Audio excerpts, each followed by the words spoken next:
This program is brought to you by Teachers College, Columbia University. Please visit us online at itunes.tc.columbia.edu.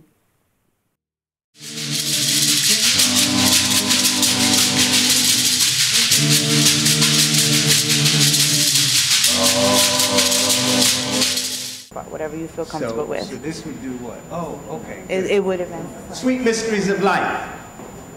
And I have your handouts. Okay, thank you. Yeah. Would you? Thank you. Sweet Mysteries of Life is what I call diabetes mellitus. Because, you know, one of the things is that I'll go from place to place, and there'll be times when I'll see my clients at some place where we're eating at, and you'll see their plate, and then you'll see on the side of their plate, you'll see this thing called dessert. You know, sugar, and they'll say, "Oh, Dr. Muwwakkil," and I'll say, "Well, that's on you." So diabetes becomes sweet mystery of life. This protocol was developed due to a program and a grant that we got from Kaiser Permanente and Consumer Health Foundation over a 5-year period. We do natural medicine, so we went looking for the nutritional deficiencies associated with diabetes mellitus.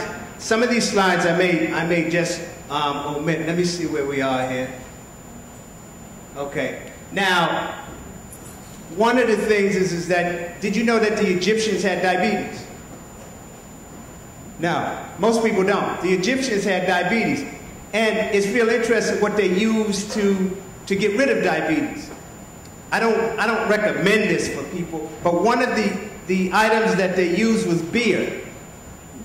And if you understand beer and you understand the hops in beer, hops helps to rebalance blood sugar level, like oats does. Then they use water from the bird pond. I definitely wouldn't recommend that. And then they used flower blossom. Flower blossom is an herb that we use that's a Chinese herb. Those are the things that they use in terms to rebalancing it.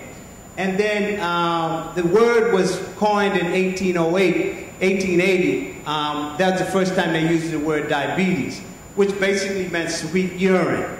Now, the statistics is wrong. That should be 23.6 million people are affected. But the thing is that by 2025, there'll be 3 million people worldwide with diabetes. That's a lot of people. And if we look at that and understand that, what we're looking at is that that's our children and our grandchildren, and maybe even their children. So diabetes is really going to be devastating during that point.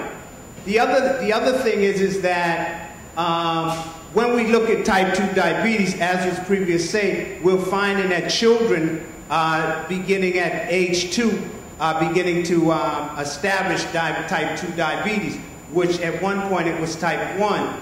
And one of the things that's linked to type 1 diabetes is cow's milk. There's a Finland study that talks about that.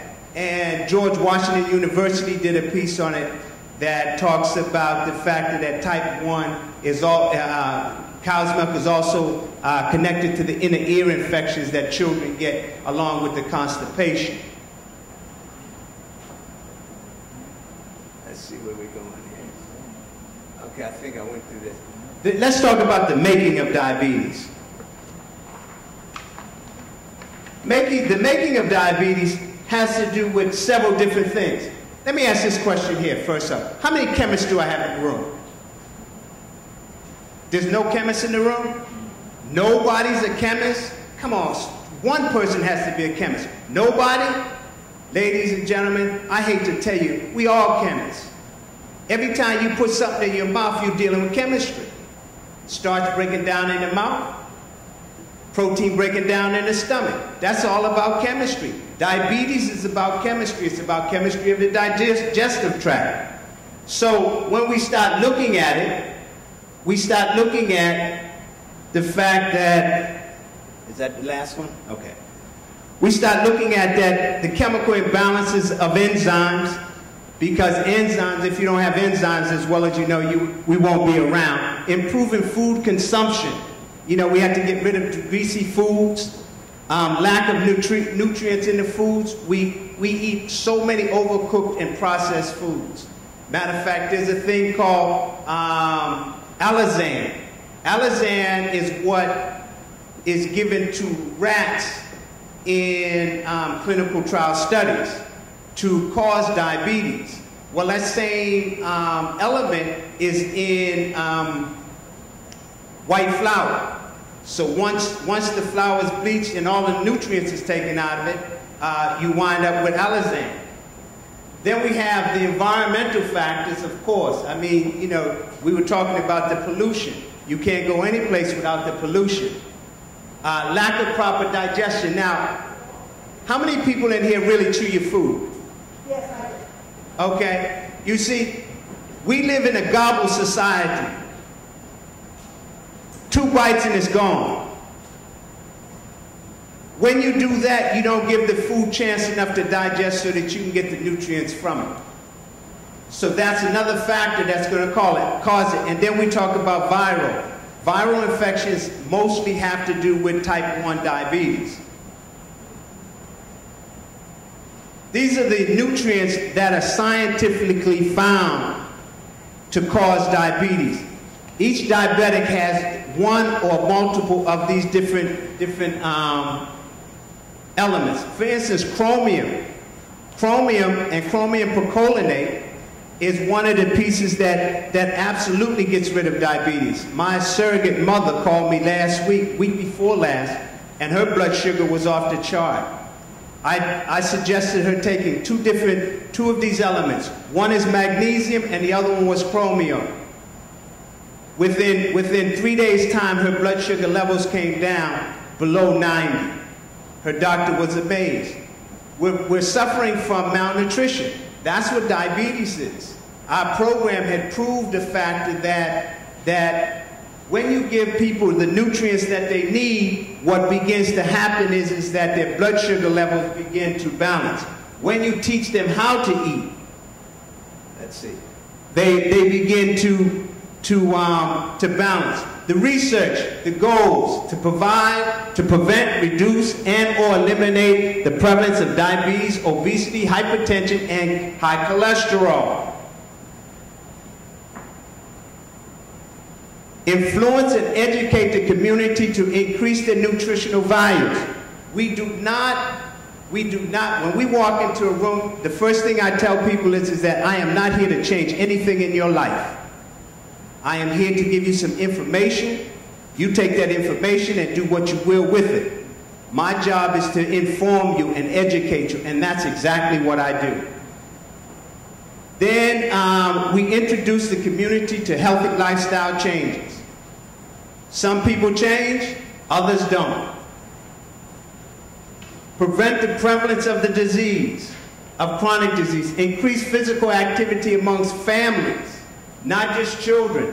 In our program, one of the interesting things about our programs, which our funders could not understand, is the fact that we would wind up having more people. People would join the process. It was a 12-week process. People would wind up joining the process opposed to people leaving the process. We provided healthy lifestyle workshops, introduced participants to the dynamics of good and healthy nutrition. We promoted long life changes, introduced physical activity, and trained participants to present healthy lifestyle workshops in their communities. Our evaluation process. We did a post, mid, and a pre, post, and mid evaluation where people self-reported. There's a form there's a booklet that I give people that has them to calculate their blood sugar levels, what they eat on a daily basis, that has a graph chart and all of that. Because the thing is to get them to be responsible to take back their own health. And so we gave them that, the chart I was talking about. And this is the program. We met for 12 weeks, for 2 hours once a week. We weighed people. We took their blood pressure. We then went into physical activity. We did that for 30 minutes. We went into progressive relaxation. We then had a healthy lecture. We had a healthy meal. And we followed up with them on 3- and 6-month basis. And the interesting thing was that we had children there. We had children from actually the age of 3 years old to I think the oldest was about 12 years old. And the children asked some very interesting questions that actually made their parents look at them and said, now where'd you get that from? Because of the fact that the children, you know, and children do ask more questions than adults. I mean, and they ask all kinds of questions. But in the process of doing that, like I said, we began to increase the people who came. This was our baseline. Our baseline was over 7 years, we saw 1,009. Actually, it was 1,200 after we went and recalculated some things. And they were from age 20 to 65, but they had their children with them. We held the program 4 times a year. In other words, we moved the program around the community. We moved the program every 12 weeks, every 3 months, we were in a different location with the program. And the interesting thing was that people from the previous program would come to the program, to the new program, and as they came to the new program, they would then begin to volunteer to assist us in doing the program. Participants were insulin dependent. Most of them were type 2. We did have a few that were type 1 diabetics.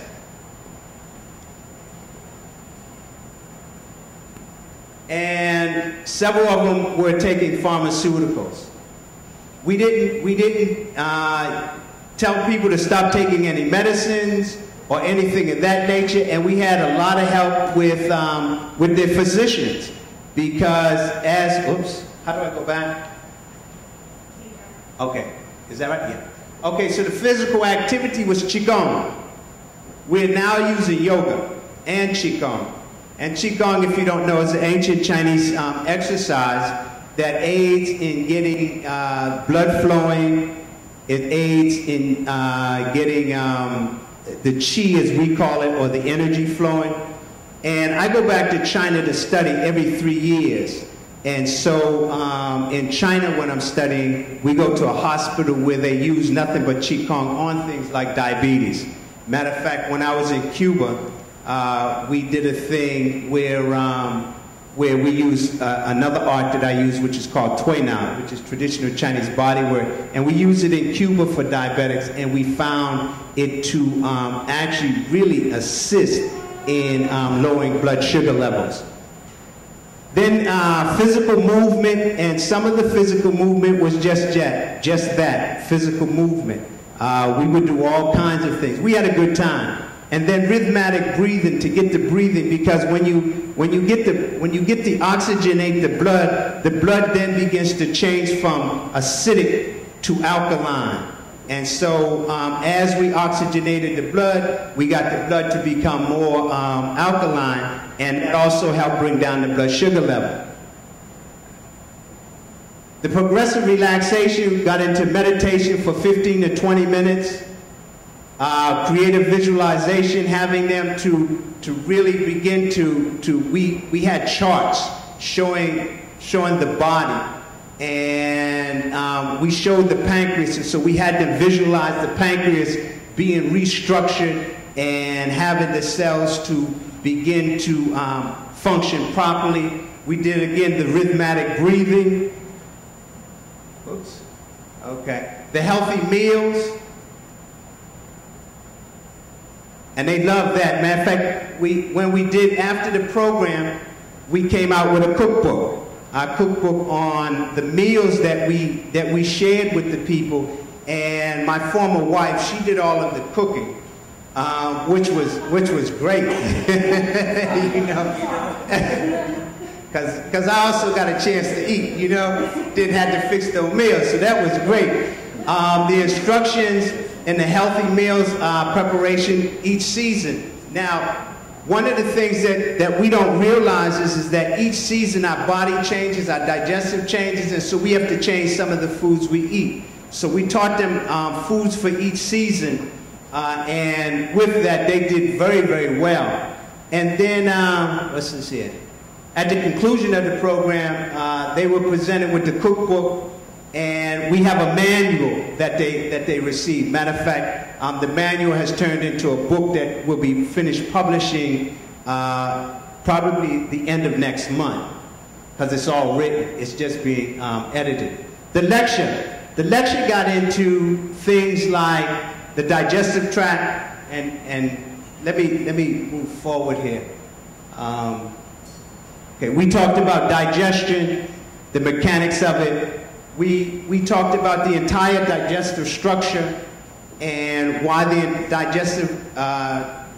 digestion is important. We talked about how to chew food.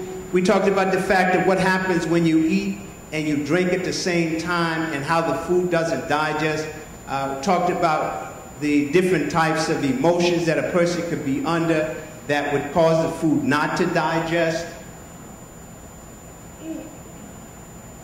We talked about nutritional factors. We talked about food combining. I think that's next. Maybe? Yep. We talked about food combining and which foods to combine, how foods actually interact with each other. Remember, I just said that it's about chemistry. So we got them into chemistry, and it's amazing what happened, because people wanted to learn more. They really, matter of fact, when we said that the program was over, that's why they followed us, because they wanted more information.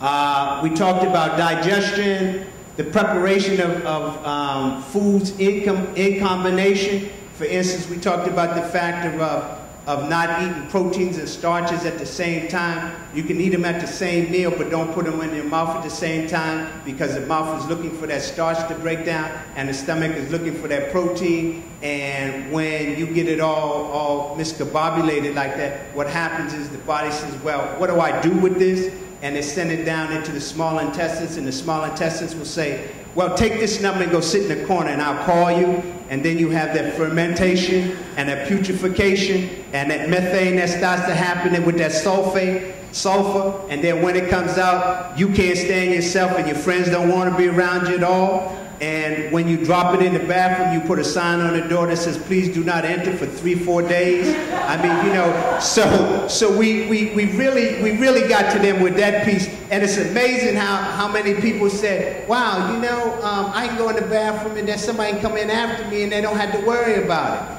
because of the fact that we introduced them to healthy eating and how to eat. We're the only animals, and we're supposed to be the most intelligent animals, but we're the only animals in God's kingdom that don't know how to eat. Everybody, all the other animals eat. You never seen a gorilla pick up a banana and a steak at the same time.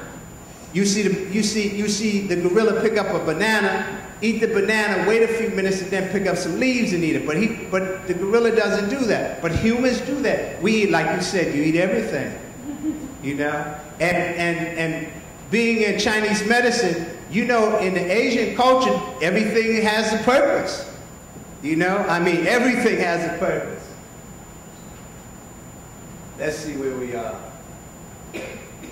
Okay, so you have this in your handout, so I really don't want to go through that. But enzymes, you know, we taught them about enzymes.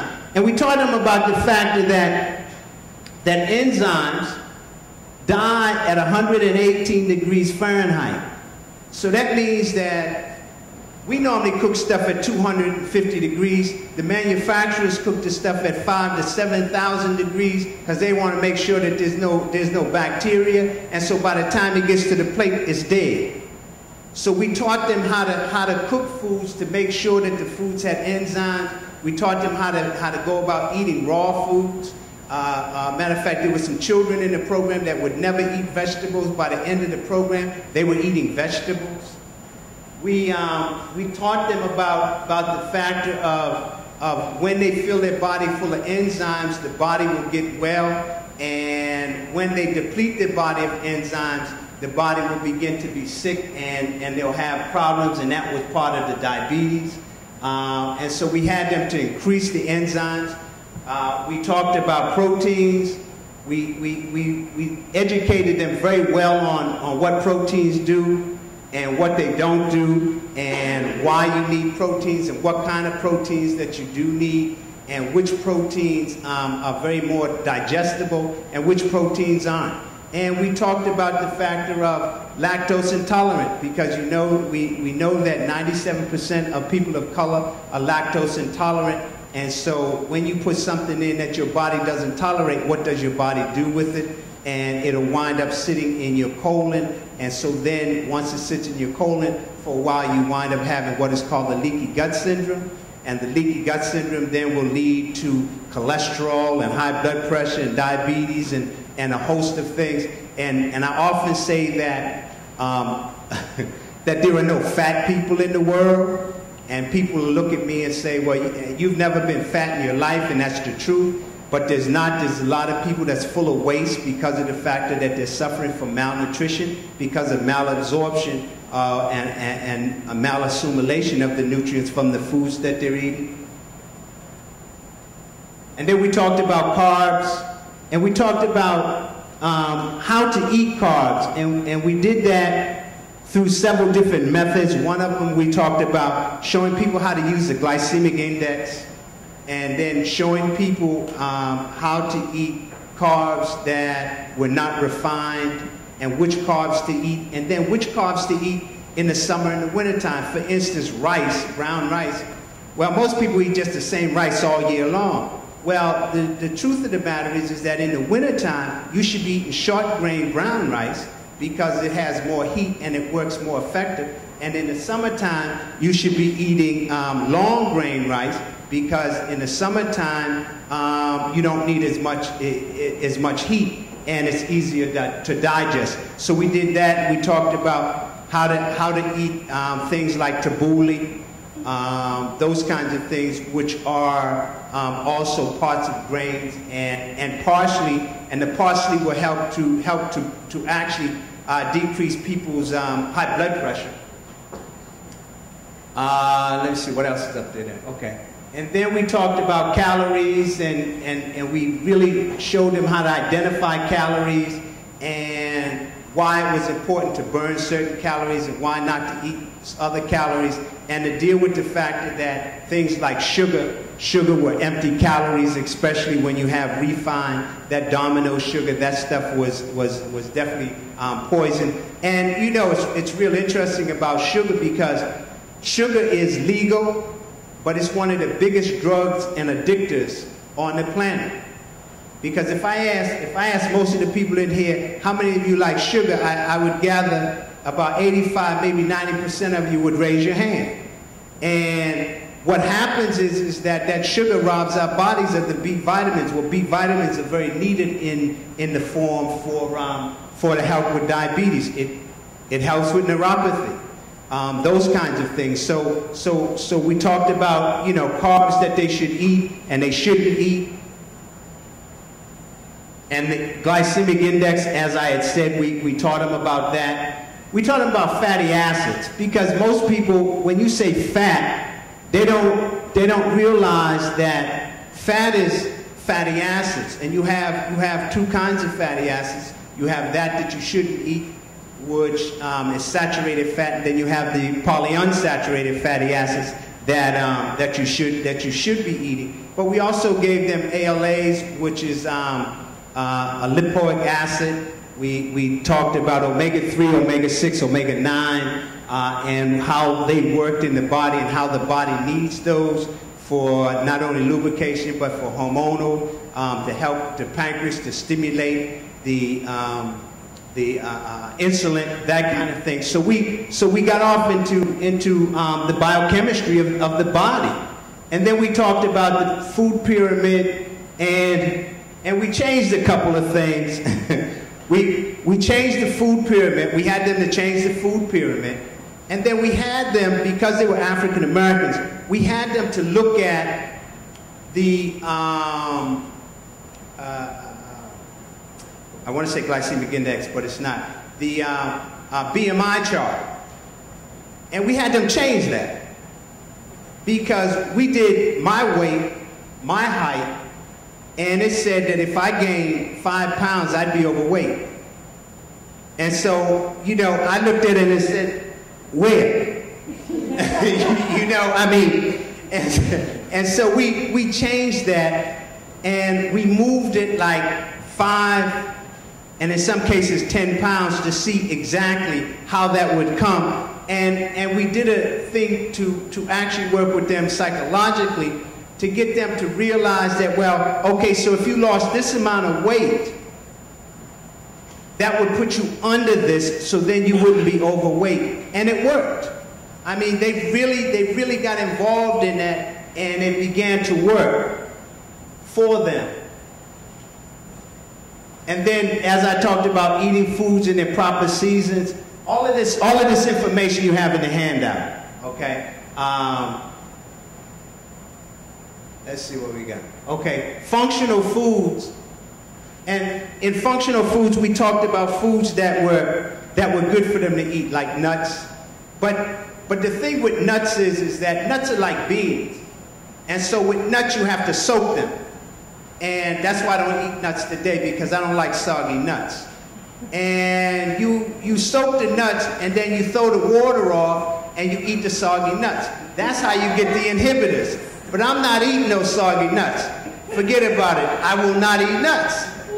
I mean, and that's just it. You know, I'll find another way to get the nutrients that I was going to get out of the nuts. But we had them to eat, you know, healthy foods. Like we had them do. There's a thing called oatmeal water. And the recipe for oatmeal water, and it works. You have hypoglycemia, which you have to have a candy bar, sugar, something of that nature all the time. If you do the oatmeal water, what happens is you see that just disappear because of the chromium in it. What oatmeal water is that you take an 8-ounce glass, you take a tablespoon of steel cut oats, S-T-E-L oats, or some rolled oats, not that instant stuff. You can't mess with that. Okay, but you take that and you put it in a glass and you add distilled water to it and put a cover over it and let it set overnight. In the morning, drink the water. They tell me that the water tastes good. Okay, what you begin to find over 3-4 days, you begin to find that sugar craving you have just disappears because you now begin to balance your pancreas and in Chinese medicine it's the spleen. In Chinese medicine, we don't look at the pancreas, we look at the spleen as where, actually in Chinese medicine, diabetes is caused by the stomach heat, which then reduces the ability of the pancreas, the spleen to be damp. And so when that happens, then that's why you have thirst, and that controlling factor of the spleen and the stomach onto the kidneys causes the polyuria. So it's a whole lot different. So when we did this, we looked at a whole lot of different dynamics, and a lot of that has to do with where my background is from. So now we did that. We had to do the impact on food. And according to the Department of Agriculture, 40% of the household budget is spent eating out. And the majority of that is on junk and fast foods. So when we eat that, they have no nutrients in it.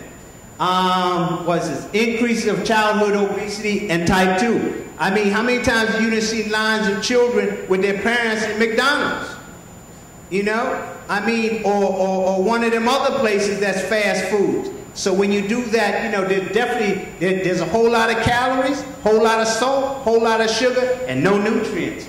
Then in 1992, 5% of the children had type 2 diabetes. How am I doing on time? Okay. Okay. Some of this I'm going to skip because you do have it. So foods was creating it. Now we're talking about devitamized, denatured, foods with foreign chemicals. You know, and FDA and the Department of Agriculture still do not want to admit that them dyes, them preservatives that's in the food is causing a lot of the health challenges that we're having. And so until we really get investigation on those foods, we can't officially link them to the diseases. But if you've taken any kind of class on physiology, you would know, or anatomy, you would know that red dye number 6, DDTs, none of that's originally in your blood. So when your blood gets to become acid opposed to alkaline, then you're going to come up with a whole lot of different types of ailments. So lack of fiber, oh, that's a big one. I mean, we eat more foods that don't have fiber in it than anything else. And it's real interesting that people will then go and get colon cleansers. Okay? And they don't realize that the colon cleanser is doing them disjustice, unless, you know, opposed to going and get some fiber. So that's why we had them to do the oatmeal water and eat oatmeal and eat bran, eat cabbage, eat things like spinach and kale, because what happened was they saw a great change, lack of enzymes. I'm just going to move right through these here. Food labeling. Now that was that was the most deepest part of the program, was the food labeling, because people would go into the store and buy some juice, and the juice say 100% juice, but they didn't realize that if they put 10% juice in there, then they could say that it had 100% juice, with everything else being fillers. So what we had them do was we had them bring in juices and cans and bottles and that kind of thing, and we showed them where on the back of the label where it said it had 10 to 15% juice and everything else was fillers. If your juice doesn't have 85 to 100% juice in it, you get nothing but sugar and water, which is going to get the pancreas to firing. That pancreas keep firing, it's going to wear itself out. The next thing you know, your doctor's going to be giving you some pills because you got diabetes. So we educated them on that, and that went well. So then we did the supplements, and we talked about supplements and which supplements to take and why they needed supplements. I'm just going to move right through this here. We had them to drink pure water. Now, these are the 5 principles that we came up with in order to heal from diabetes. And that was choose the right foods. You got to choose the right foods, because food is our energy. Without food, we can't move. So we got to choose the right foods, and then choose them and put them in the proper combination. Understand that starch breaks down in the mouth, protein breaks down in the stomach, and fats and sugars in the small intestines.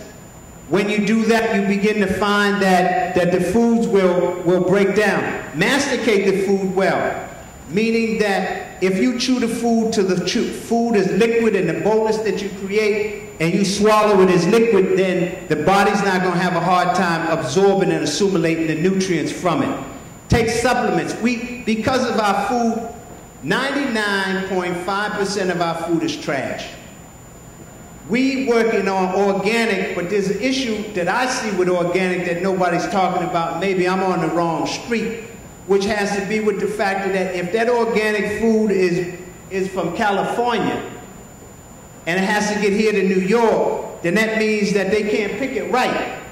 They have to pick it immature, which means that it doesn't have all the nutrients that it needs to get. Matter of fact, it may be acidic opposed to being alkaline. So now, when we begin to eat foods, we have to take supplements.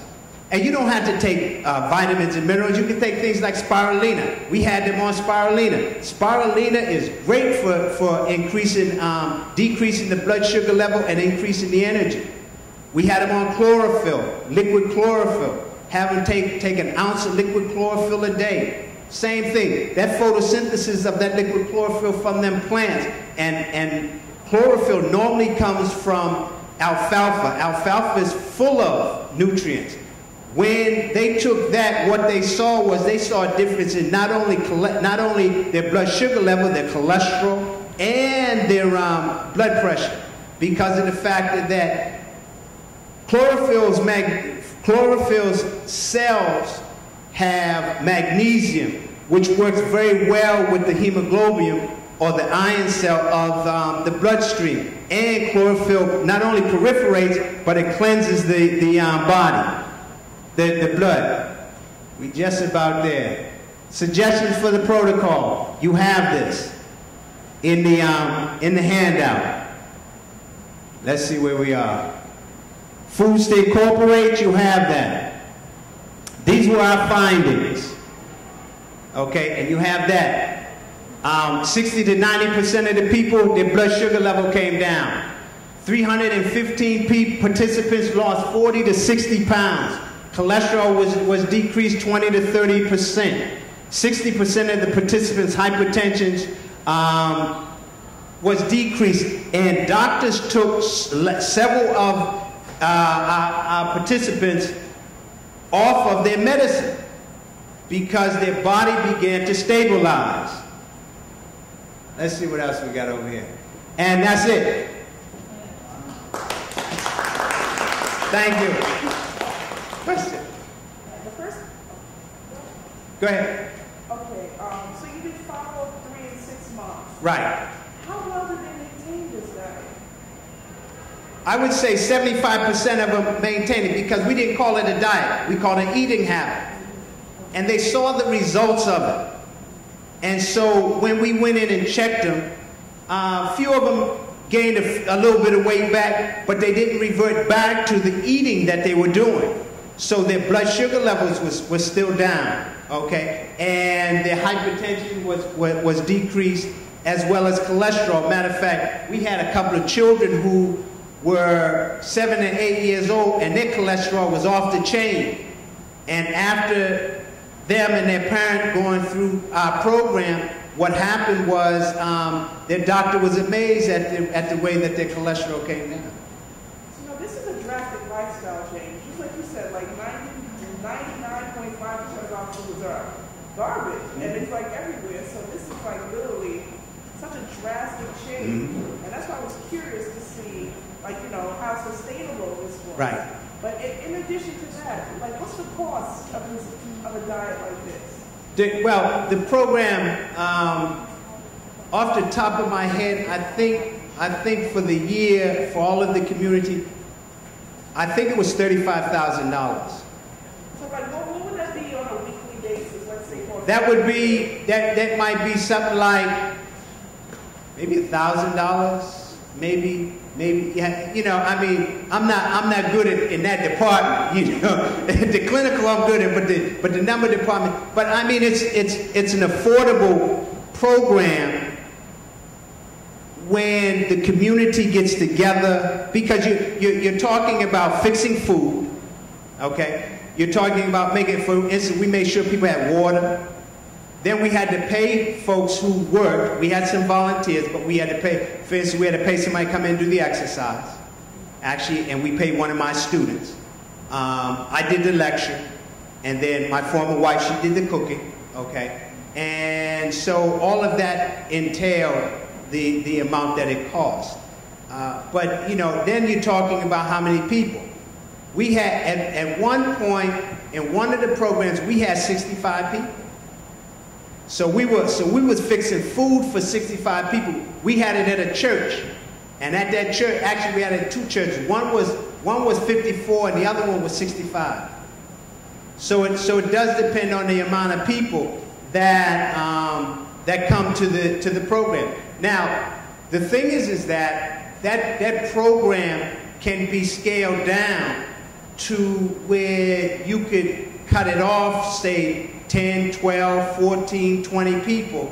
That's the limit for this particular program, and then do them simultaneously. A lot of times when you have patients or clients that make a lifestyle change, they complain of GI discomfort. And they use that usually as an excuse of, well, I won't say excuse, I don't like to say excuse, but that sometimes it becomes so uncomfortable comfortable Right. that they will DC the program. Right. Did you find that at all with your clients? I didn't. And the reason I didn't was because we gave them enzymes. We had them take enzymes and probiotics. Because one of the things that I found in my study, which is actually in my book that's coming out, one of the things that I found is that constipation is a big issue with diabetes, and especially with type 2 diabetics. And so if we can get the gut flora to begin to harmonize with the bacteria, what happens is that not only does it aid waste in moving out of the system, but it improves the overall health of the person. And when they start to take the supplements, what then happens is that the supplements then work for them, opposed to them taking them and they coming out of their body or not working. So there was no cramping? No cramping, there was none of that. No. And the interesting thing is that people who have flatulence didn't have it anymore. I have a question for you. Just for us, just say like, most of us are students here, like, what would you recommend, you know, with our limited resources and availability of, you know, of these sorts of foods? Like, just what can we do on a day-to-day basis to eat, help them in a healthy way? I would say make sure that every day that you eat something that's a vegetable. 3 to 4 times a week, eat some green vegetables, okay? Make sure that if you eat greens like kale or something of that nature, you also drink the juice of it, because a lot of the nutrients is going into the juice. The older folks used to call it pot liquor, you know? So make sure you drink that. Eat whole grains and eat them in season. You know, like we're getting ready to go into spring. This is the time to start to eat long grain brown rice, wild rice, okay? You want to eat couscous, okay? Things of that nature, because now you want to really begin to help the body to clean. We're getting into the season of the liver, and in Chinese medicine, each season has a different organ. We're coming out of the season of the kidneys. One of the things I do in my practice when someone comes in with diabetes, I immediately deal with 3 organs. I deal with the spleen and the pancreas and the stomach. I deal with the kidneys, and I deal with the liver, because all 3 of those are connected. And when you do that, I've found that I've had nobody, in the last 25 years of dealing with people with diabetes, I've had nobody go on dialysis. I've had people's diabetes turned around to, I'm training physicians now how to do that through nutrition. If you want to stay healthy, stay away from that junk food. You know, I mean, them sodas, when you drink that carbonation with that sugar, that's causing calcium not to bind in your system. Calcium is used by magnesium. Well, and magnesium uses calcium. So if the calcium's not there, then that means that you're not going to absorb magnesium. So if you don't absorb magnesium, then vitamin D and vitamin C is not going to be dealt with. So then you're going to find yourself bruising a lot. Or you'll find yourself eating ice, because now you have an iron deficiency. See? So, I mean, those are the things. And then eat 1 to 2 meals a day. I eat 1 meal a day. That's it. I've been doing that for 30 years. That's why you're skinny. Yeah, I guess so. I mean it is. And now for instance, in the morning, depending on what season it is, for the winter, I'll eat a bran muffin and drink water. That's the only thing that I drink and eat with. Okay, because it's fiber. You need to have that water to lubricate it to move it out. In the spring and the summer, and the fall, I'll eat apples or a piece of fruit. For lunch, a lot of times I don't eat lunch, but I'll eat dinner. So then at dinner, I'll fix some vegetables and I'll have a grain, and then 3 to 4 times a week, I'll have some sort of green vegetable that I eat. I don't eat anything frozen. I don't eat anything out of a can. Okay, but what about the eating many little meals to keep your metabolism high, and I've heard that a lot, that actually we should do the 3 main meals and actually maybe make them smaller, but have 6 always before snacks all day long. I actually say that's not good, okay? Because it keeps you doing this all day long. So now you get in the habit of doing that. If you eat food and you chew your food, you gotta chew it. If you chew your food well, you get all the energy you need all day long. If you take, for instance, if you get up in the morning and you make you a glass of spirulina, okay? And some people take the tablets and that gotta go through the digestive tract. If you take spirulina, this is what you do. You take spirulina. When you eat, you take digestive enzymes. You take a good multi-mineral. What you'll find is that you'll have more energy than you've ever had. You'll also find that you won't be hungry. Matter of fact, you'll have to force yourself to eat because of the fact that you won't. Spirulina has all of the nutrients we need. Where can I get the spirulina? Health food store. I used to try to take that and I couldn't get it down. How did you take it? I put in some juice or something. Okay, but see, the thing that you have to do with that, this is the trick to that. You can put it in juice, but you have to put it in a blender. So what you do is you take 8 ounces of juice, put it in the blender, put the top on the blender, turn the blender on. Take the middle of the blender out or the top of the blender off, then put it in there so that it mixes. Okay? Not just in a cup like No, you be there for 3 years and 2 days trying to get it to mix. I have a suggestion. There is a bar. I used to eat it religiously when I was working at Millennium Sunrise. It's spirulina bar and it's carrot. No sugar in it. It's just spirulina. Okay, and that's a good thing. The thing that I say about that is look at what is in combination with what you're eating. Always remember that you're a chemistry factory. And every time you put something in your mouth, that's like, ladies, let me ask you this question. You go down to one of the vendors, you see some nice earrings you like. And you pick them earrings up, they cheap. And you put them earrings in your ear, what's gonna happen?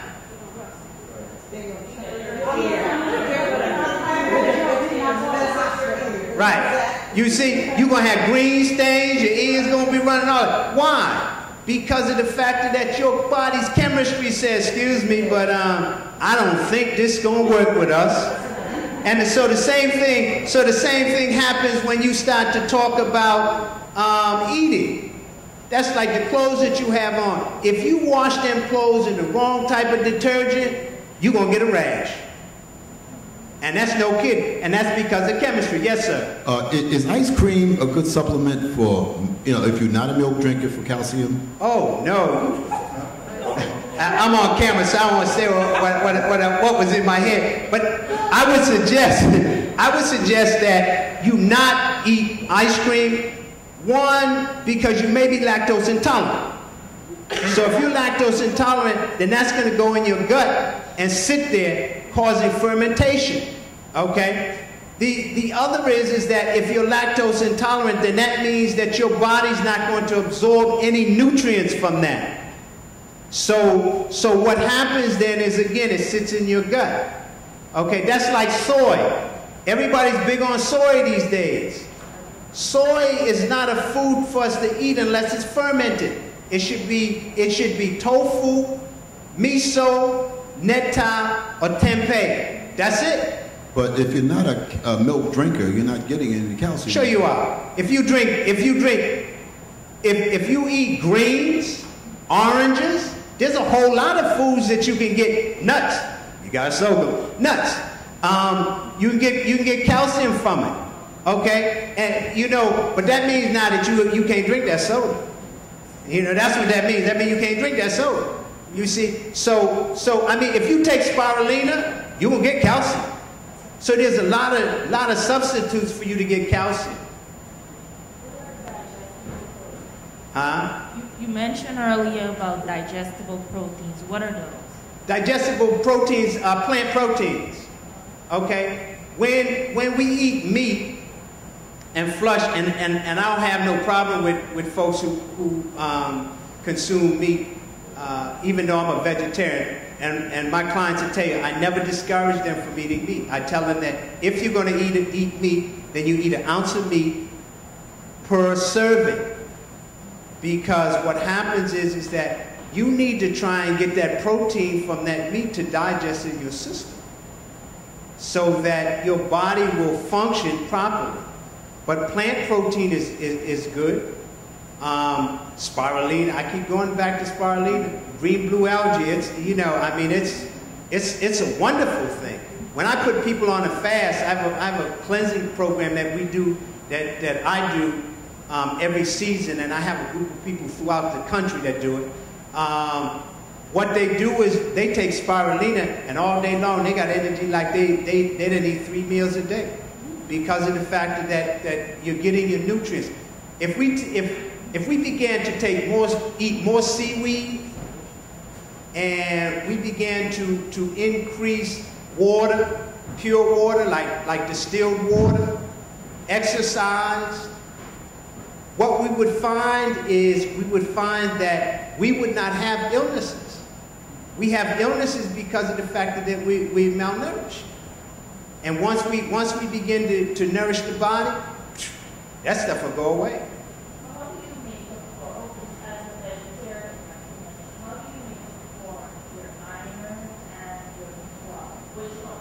From spirulina. Spirulina has both of them. Although I take a sublingual supplement of B12, okay? But I don't take it every day. I may take it once a week.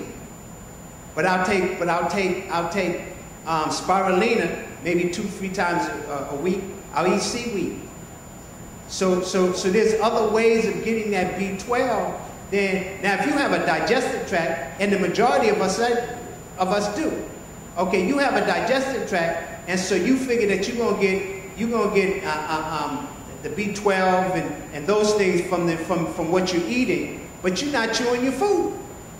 So if you're not chewing your food, then your stomach's saying, well, listen, you know, I really can't break all this product down here. Okay, so then it's gonna send chunks down into the intestinal tract. So you're still not getting it. But when you start to, for instance, raw food. The spring and the summertime is good to eat raw food, but you have to know what raw foods to eat in order to get the nutrients. But you always need to put something in there that's going to give you the minerals that you need, and that's spirulina. You know, I mean, for me it's worked, and for my clients it has really worked. You got a question, sir? Yes, I have a question. My question is more like an inquiry. What do you think about? Okay. In Africa, actually, talking about Bill's question about... I got a couple of minutes. I'm trying calcium. To make a 7 o'clock train, but go ahead. About calcium. In Africa, you know, they eat the dirt, which is actually calcium carbonate. Right. So what do you think about that? Because in Africa, there's really very minimal questions about osteoporosis or calcium deficiency. Yeah, I mean, you're going to get... See, when you start talking about eating dirt, well, that's where we came from. It has the minerals. Long as we don't deplete the minerals, it has it. You'll find people who have a situation called pica. Are you familiar with pica? Okay. Well, pica is a vanadium and a chromium imbalance. And years ago, they used to give that to horses. When horses start chewing on the wood, they go to get them that vanadium and that chromium, but they wouldn't give it to people. And so when you start talking about eating dirt, that's like people who, the seniors who used to eat Argo starch. Yeah. You know, you just say, well, child, go get me a box of that starch. And you'd be wondering, why do you eat that starch? Have no idea, but it's the same thing. But when you start eating dirt, because some people from the South, they eat that red clay. Okay, which means that the dirt is giving them the nutrients that they need. That's why you don't find a deficiency, especially in a country as rich as Africa, long as they don't keep polluting it. Did I say that? I didn't say that, did I? I didn't mean to say that. Well, we're out of time now, unfortunately. So thank you. I know some of you have a wonderful day. My information is on there. If you need to, you can email me. If you email me, I'll let you know when the book comes out. And if you decide to invite me back to New York, I'd enjoy it. Make sure it's not in the winter, though. You know, I mean, today's a nice day, even though I grew up in Massachusetts, but today's a nice day. But, you know, I'll come in the wintertime. I just had to put on a few extra clothes. Thank you very much.